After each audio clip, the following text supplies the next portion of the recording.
Last weekend, I went to beautiful, balmy Iowa to see how they feel about kicking off primary season. I cannot be more excited to be in the center of the universe right now. Center of the universe. Right here. Des Moines, Iowa, baby. Iowa. Let's get this caucus going. Boom! It's caucus time. It's caucus time, baby. The excitement for the Iowa caucus is like no other primary event, and that's for one reason: access to the candidates. Andrew Yang came to my house. He was in my front yard. He shook my babies and kissed my hands. He was awesome. We take it very seriously. You liked your babies, or was you just testing if they were robots? I'm supporting Joe Biden. I got a Christmas card from him and Jill. Oh, well, that's nice. I got one from Tom Steyer, too. Oh, I didn't get one from him. Well, you just don't count. Well, Steyer flex. I mean, I met Cory Booker last year, spring break. You hooked up with Booker over spring break? And I have the selfie video to prove it. Congrats. It seems like any jackass can get up close and personal with the candidates. How have you enjoyed your time here in Idaho? Maybe you're new at this, but we are in Iowa. What did I say?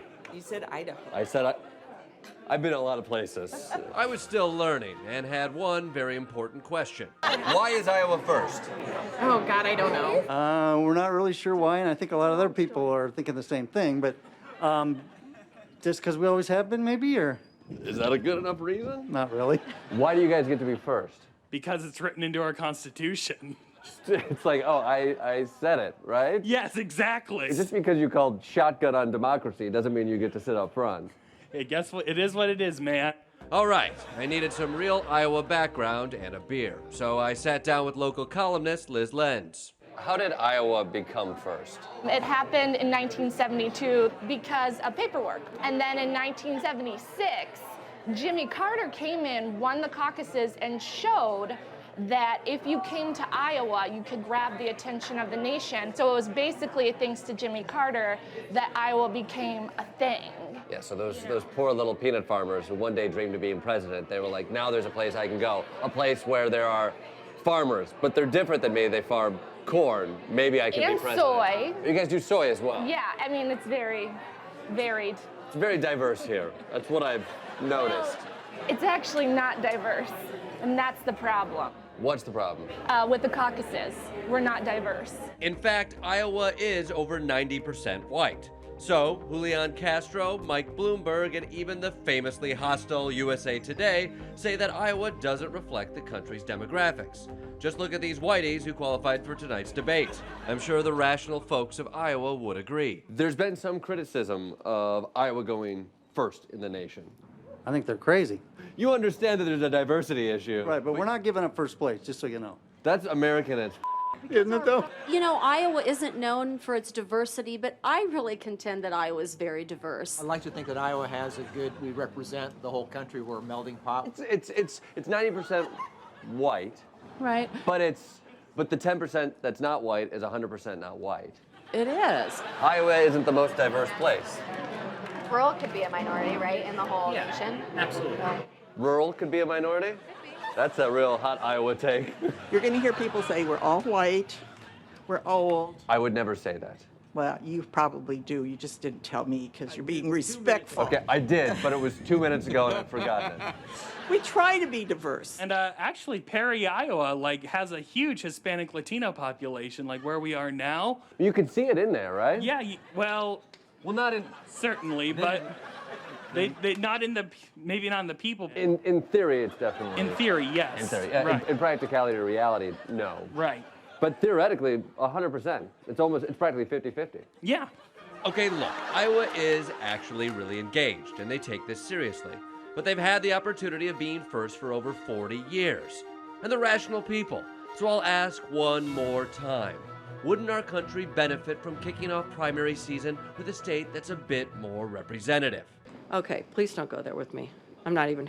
Oh. You don't want to go there? No, I will. I'll go there with you. You want to go there? I'll go there with you. Go there with me? If you are a state that has civil discourse and is compassionate and open-minded, obviously we are diverse in our heart and by nature. And I'm not doing that because I'm all white privilege.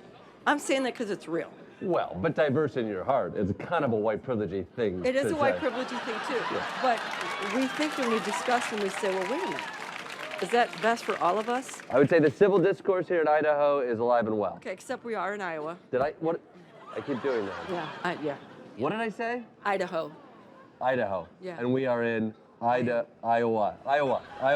Whatever. At least I'm not in Ohio.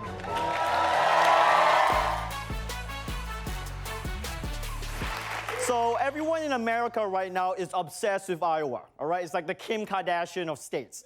So I looked into it, and it turns out Iowa is just like a Kardashian.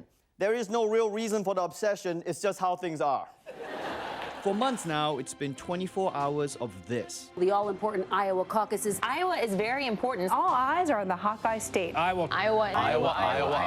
And the 2016 candidates have been kissing Iowa's ass so hard at so many campaign stops that by now they've deep-throated every fried food on a stick in existence. Which isn't just disgusting, it's weird. Because Iowa is tiny. I mean, it's got 6 times more pigs than people. Iowa is basically a giant farm that's 90% white people, and most of them are friendly old baseball ghosts. Come on, asshole! Pitch! So why are these politicians risking heart attacks and diarrhea to pander to these people? Maybe it's because the Iowa caucus is the single event where Democrats and Republicans actually choose their final presidential nominees. No, that's bull. Although it would make sense with all the attention Iowa gets, but no, I totally made that up. Why people really care about Iowa is after all the months of polls and ads and debates and speculation and whatever this is. I know it's not dancing.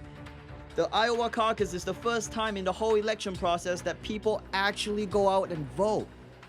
Yeah, remember? Voting? Like the whole reason for all this in the first place? So Iowa is special because it votes first. And it's first for a good reason. Studies show that people in Iowa have better judgment than average Americans due to Iowans' brains being 60% larger. I made that up too. Iowa goes first because it's something they started doing in the early 1970s. For perspective, that's when this was state of the art.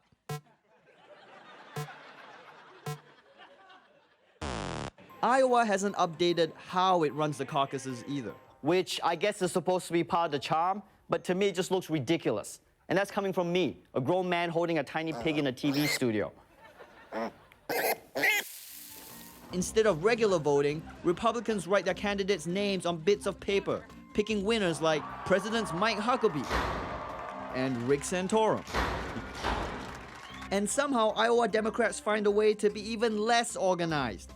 Look at these people. They're actually picking a president by shuffling around a gym until they find people who feel exactly the same way about abortion or private email servers as they do.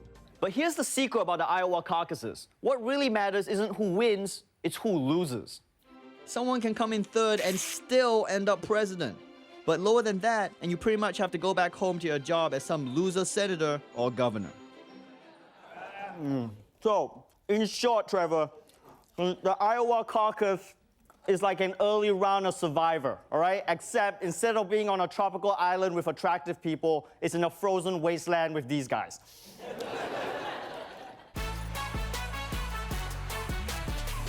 With the 2016 presidential election a little more than a year away, candidates are getting their Iowa on, showing they're ready to be president by riding tractors, judging butter sculptures, and joining incredibly non-threatening motorcycle gangs. Yet some think the state with 0.97% of our population shouldn't get this much attention. Iowa should not be the first state to vote. Iowa is unrepresentative of the U.S. It has fewer minorities. It has a highly agricultural base where we are largely an urban and suburban country. Iowa's concerns represent the concerns of normal Americans. What do I do with all this corn? I'm bored. Where can I deep fry this? Oh my God, I'm having chest pains. Most Americans don't wake up in the morning and worry about whether or not they're going to deep fry corn.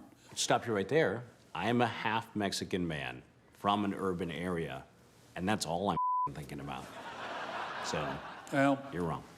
It's Iowans' down-home know-how that makes them the right choice. Let me tell you something about the people in Iowa. They have homespun wisdom, small-town values, To say they have a monopoly on the wisdom or a monopoly on small-town values is to disregard the other 300 million people in the United States. What? I've had enough of your Iowa bashing for one day. I'm going to Iowa right now.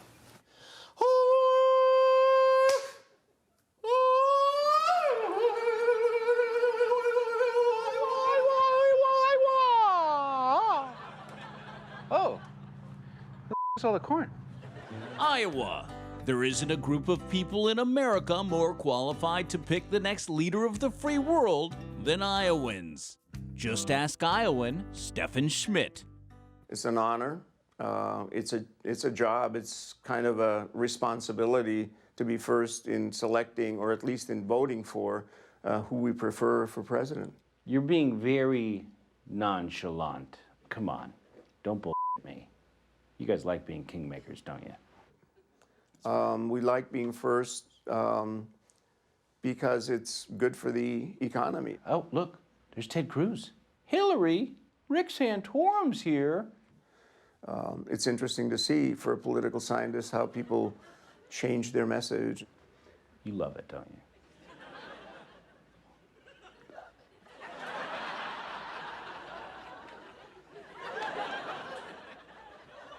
Huh? I do love it. Iowa is the perfect training ground to prepare our presidents for the world stage. How does a candidate react to the largest hog in the world, which is always at the state fair? Sure, and how they react to the hog is possibly a reflection on how they're going to lead our armed forces. Or how they might react to meeting unusual international leaders that give them surprises, yes. Which, of course, is an extremely likely scenario. There should be some rotation of the states in the delegate selection process. Rotation would make a significant difference so that every state has an opportunity. So what states would you have us rotate to? Well, you know, you might want to start in New York. And that was too Jewy. Right. Alabama, then. Not Jewy enough. New Mexico. New Mexico, Rick? Really? I mean, why we're not? going to have our candidates parade themselves around in front of some burnout hippie in Santa Fe? Look. And besides, although Iowa almost never picks candidates who win, what's the harm?